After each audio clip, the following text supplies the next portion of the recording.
Trnovu. Dobro. Nas interesuje dan, odnosno noć i jutro 8. na 9.2.2016. godine. Dobro. Gdje ste vi u tom periodu radili?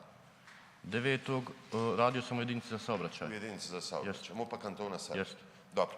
Jeste li bili 8. na dužnosti, na poslu? Nisam 8. jesam 9. znači radio prvu smjenu, dan poslije dešavanja u Aleji. Jeste. Dobro.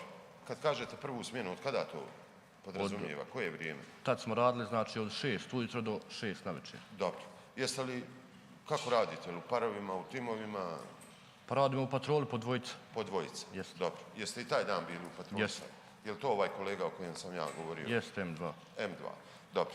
Sada mi recite, jeste li imali neke specifične zadatke vezano za ovaj događaj zbog kojeg smo mi ovdje? Nismo mi bili određeni od nekoga. Dobro. Nego smo u toku smjene, znači kad smo počeli sa radom, upoznati smo kakva su dešavanja bila u Velikoj Aleji. Dobro. Da je se desila saobraćajna nezgoda, kako svako jutro tako dobijemo informacije koje su se dešavale prije. U redu.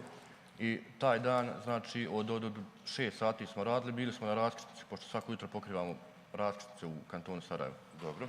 Poslije raskrsnice, znači tamo negdje oko 10 sati, šef smjene na zahtjev gospodina Hasana uputio nas je u Veliku Aleju.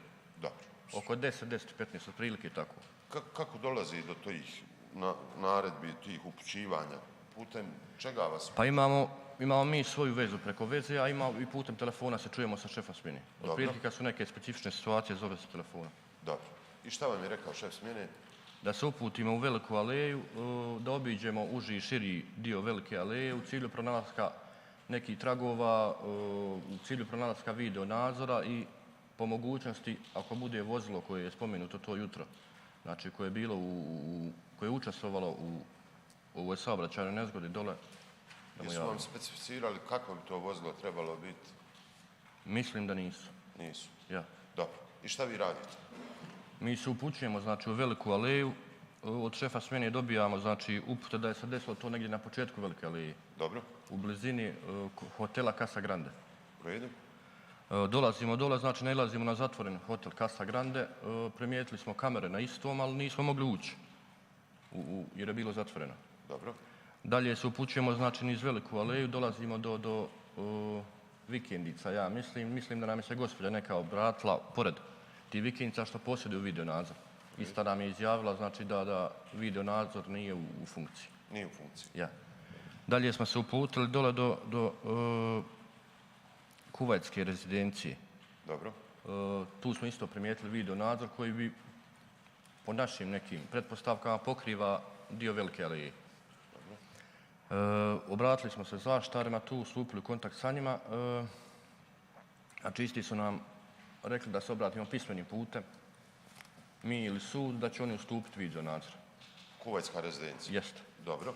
Obavještavate li vi koga? Obavještavamo, znači, šefa smjene i gospodina Hasana. Koga? Hasana Dupovca. Aha, dobro. Kolega M2, znači, prilikom svakog pronalaska bilo čega, bilo kojeg video nadzora je obavještavao i Hasana i šefa smjene. Ovaj vaš kolega je? Jeste M2. Dobro. Dalje, znači, idemo do kraja dole Velike Aleje gdje se spaja sa vrelom Bosne. Dobro. Tu se vraćamo, znači, gore gdje nam je rečeno da je se desila saobraćajna nezgoda. Sa dolaskom tu parkiramo vozilo nedaleko dole ispod od Casa Grande. Izlazimo iz vozila i idemo gore prema gdje nam je rečeno da je bila ta saobraćajna nezgoda. Znači, to nije bilo ograđeno, lice mjesta nije ništa. Odvijuje se saobraćaj, ljudi su prolazili, znači normalno. Dolazimo gdje se spaja, znači ima jedno drvo tu gdje se spaja Velika Aleja. Imaju dva neka koputića.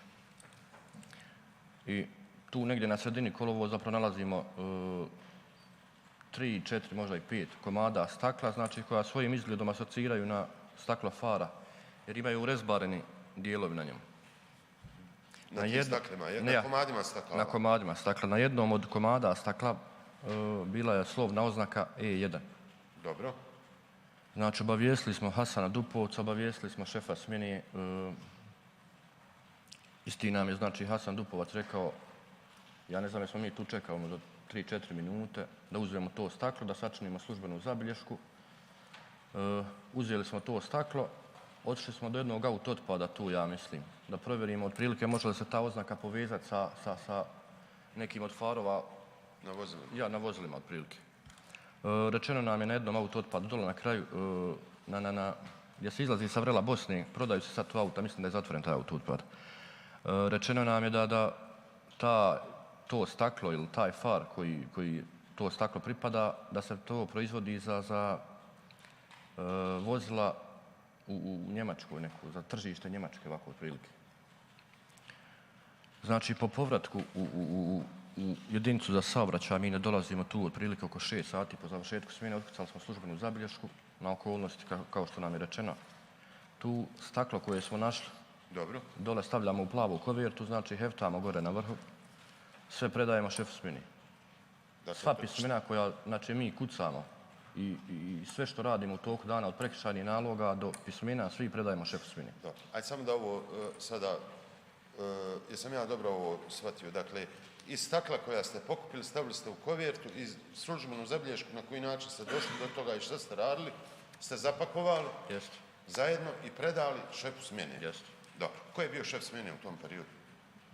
Amir Leka, ja mislim. Dobro. A recite vi meni ovo, ta pošta koja to, sve što vi sačinite, gdje ona ide dalje, znate li?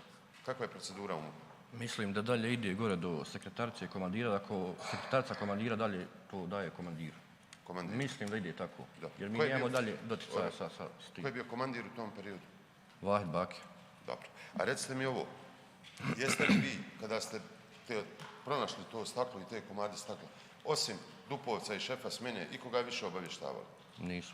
Je li vam iko rekao da zovete tužioca? A gledajte, mi što nađemo, znači na licu mjesta u tog policijskog posla ne možemo mi obavještavati tužioca. Koga obavještava? Obavještava mi šefa smjene, znači ili nekog nadređenog iznad nas. Jer oni imaju doticaja ko je na tom dijelu tužilac, dežurni ko je. I oni obavještavaju? On dalje rukovode, ja. Dobro. Dobro. Hvala vam. Nemamo vi više pitanja. Hvala. Odbor na prvo i drugo optuženih. Nemamo pitanja, časno su. Hvala. Odbor na treći optuženog.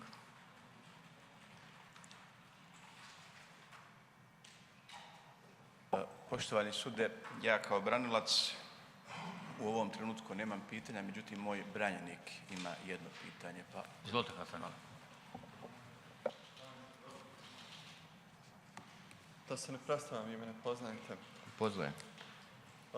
Htio bih samo jedno pitanje da vas pitam. Da li vam je poznat jedan podzakonski propis koji se zove uputstvo o postupanju policijskih službenika Uprave policije MUP-a Kantona prilikom vršenja uviđaja saobraćaja i nezgoda na licu mjesta?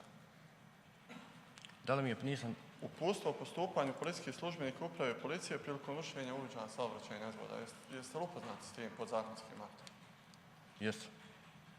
Da li je vama u toj radnji koju ste vi radili tad bilo potrebno išta ili iko da vam govori? Da li ste takvu radnju mogli sami uraditi nakon što ste od šefa smjeni upoznati da je došlo do saobraćajne nezgode? Vi ste tad imali mjesec staža, sad imate Mjesec 6 i godina. po otprilike. Ma ja, sad imate 6 godina.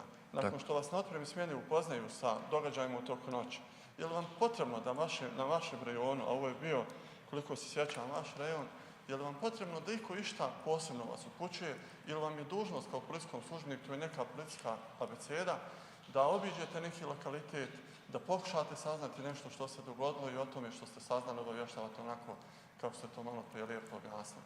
Gledajte sad malo, u jedinici za saobraćaj postoji specifična situacija. Znači mi po preuzimanju smjene dobijemo neke tačke gdje se trebamo nalaziti. To znate i vi jeste radili tu. Tako je. I mi te tačke, znači gdje vršimo kontrolu vozila i vozača, ne smijemo napuštati. Bez šefa smjene ili bez neki nadređeni u jedinici za saobraćaj. Dobro, vi trenutno niste u jedinici za saobraćaj, Nisam. radite u Trnovu. Jeste. Ali dok ste i radili u jedinici za saobraćaj, te tačke su odnosile od 12 sati i sat ili 2 sata. Kažem, da li vama kao policajcu jedan propis smeta da nakon što upoznate se službeno o nekom događaju, o krivičnom djelu, da sami na osnovu ovlaštenja propisanih pravilnikom i zakonima postupate, da pokušate saznati ko je izvršilac nekog krivičnog djela, ko je nema? Da li mi se Sad ja vama, razumijem ja vas šta vi meni želite Pa reći? možete li odgovoriti samo da ili ne, ne morate široko elaborirati. Pa pokušavam sam vam objasniti, znači u prvom ovom što ste me pitali. Dobro. Mi te tačke ne smijemo samo inicijativno napuštati, bez naših rukovodilaca.